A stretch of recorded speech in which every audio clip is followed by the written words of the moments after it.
What's really going on, PEZ collecting fans? Josh, the PEZ guy, here on the PEZbook channel. Do me a favor, questions, comments, concerns, any and everything down below. Now then, I am on location, and we are checking out SpongeBob in his underpants.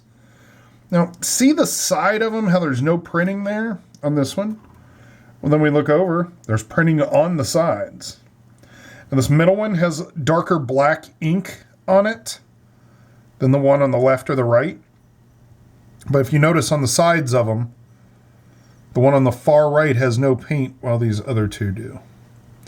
So yes, that is a variation, and it does exist, and it is out here. And guess what? It exists on this SpongeBob as well.